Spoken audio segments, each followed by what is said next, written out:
So let's talk about virgin births. Immaculate Conception. Was Mary pure?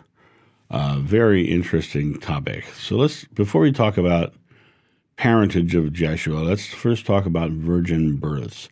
Now, I looked up something this morning because I knew this already, but I wanted to give you the real information straight from online. Virgin birth roll call. Romulus and Remus, twin brother founders of Rome. Ra, born of a virgin mother. Horus, born of a virgin mother. Pergo-Roman god Attis, born of a virgin. Ancient Greece, Dionysus was either the son of the virgin Semele or the virgin Persephone. Persephone was also the virgin mother of Jason, and Plato's mother, Perictione, was a virgin. The list goes on. Hinduism, Buddhism, and ancient China all have their share of them. Virgin births are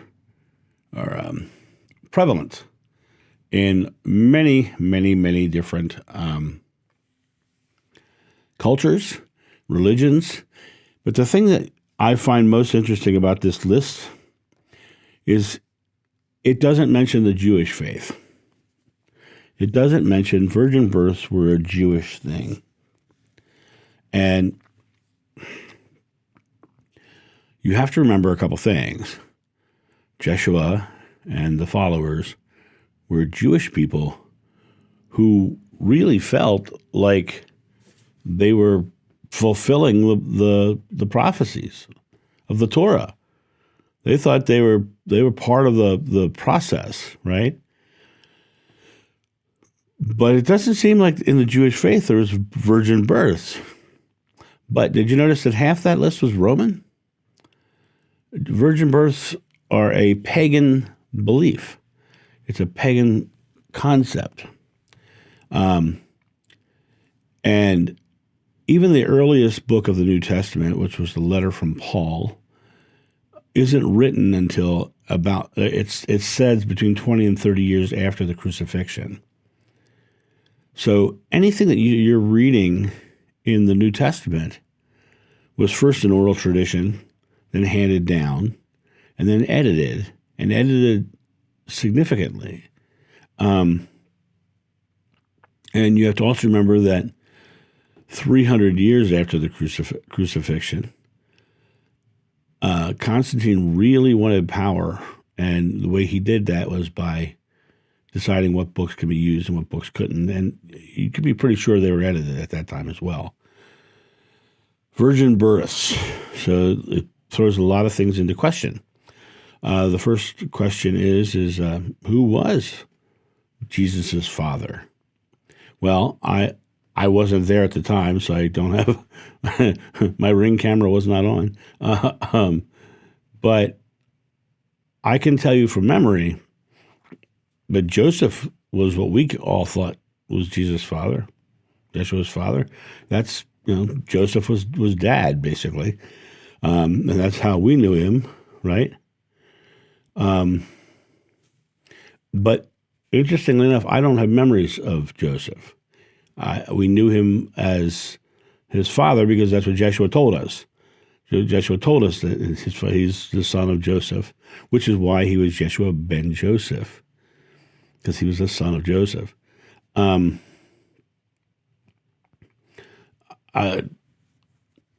His father died before the crucifixion. I'm not actually sure when, but his father was definitely gone by the time of the crucifixion. And I don't even know whether he was even alive in the time that I knew Jeshua. But as far as the virgin birth, this is a classic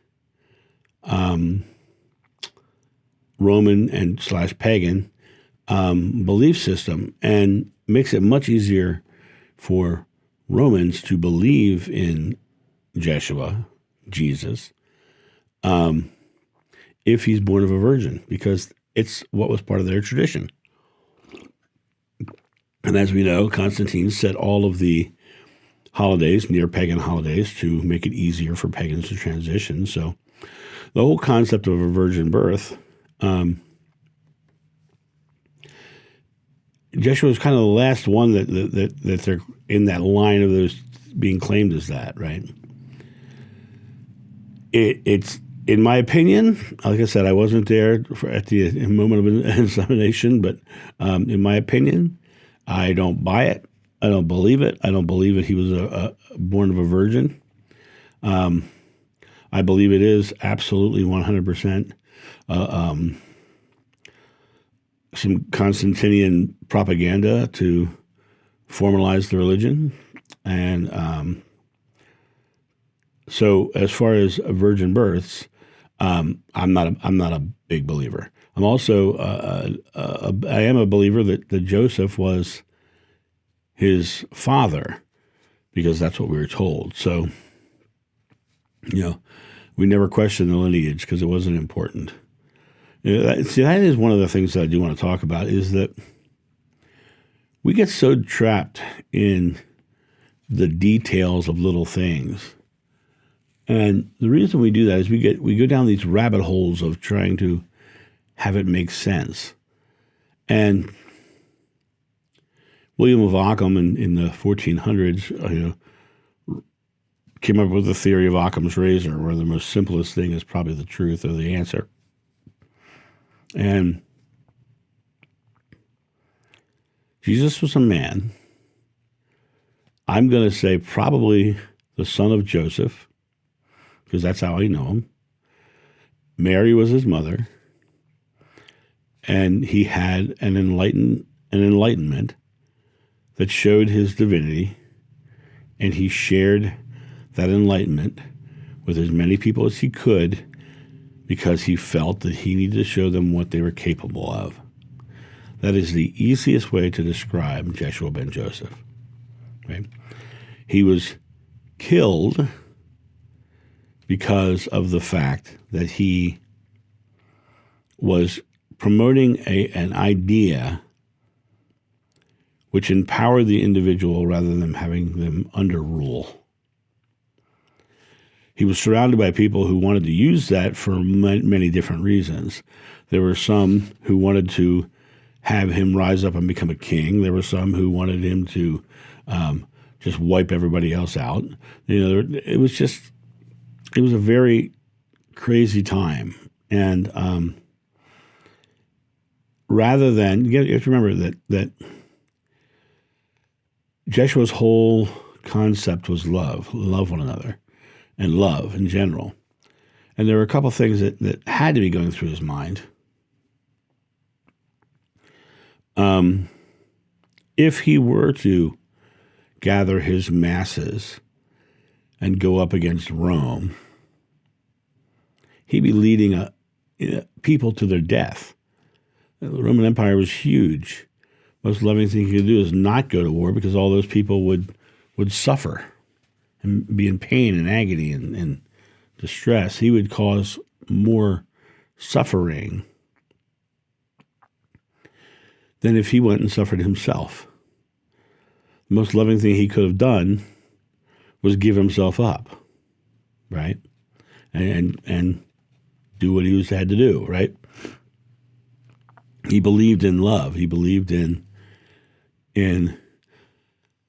focusing on love above anything else, focusing on love above the personal tribulations and trials. He believed in the bigger picture, the bigger love image, and the virgin birth and all those things. Those are all extraneous details that were put around him, but that wasn't him. He was someone who literally 100% believed in a God being love, and that you must be love. You must be that essence of love. And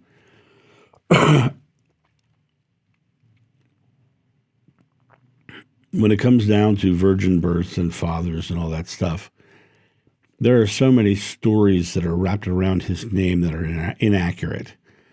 And that's only one. That's only one of the stories.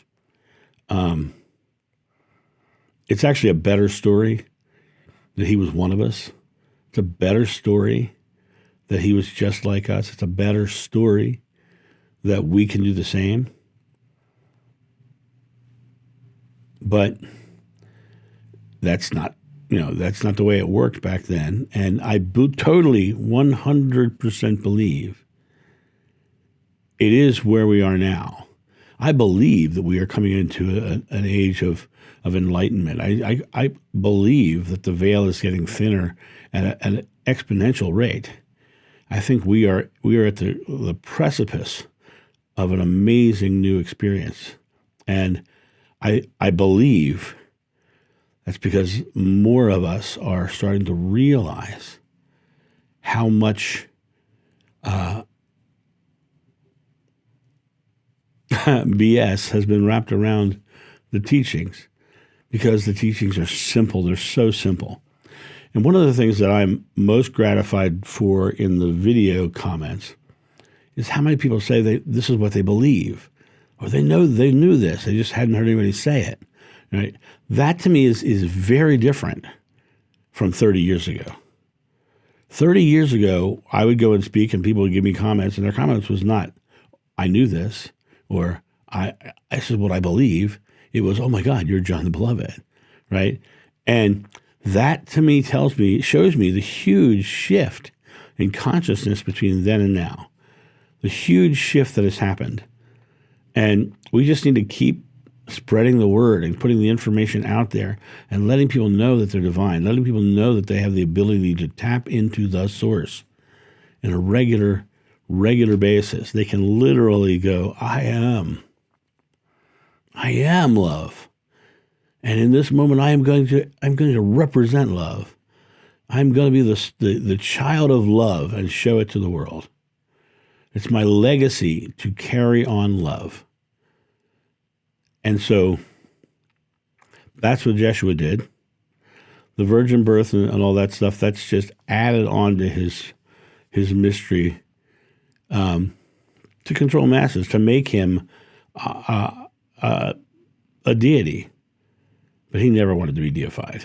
He never wanted to be deified. He wanted to show us what we're capable of. And that was it. You guys have a great day, and I'll talk to you soon. See you. Bye.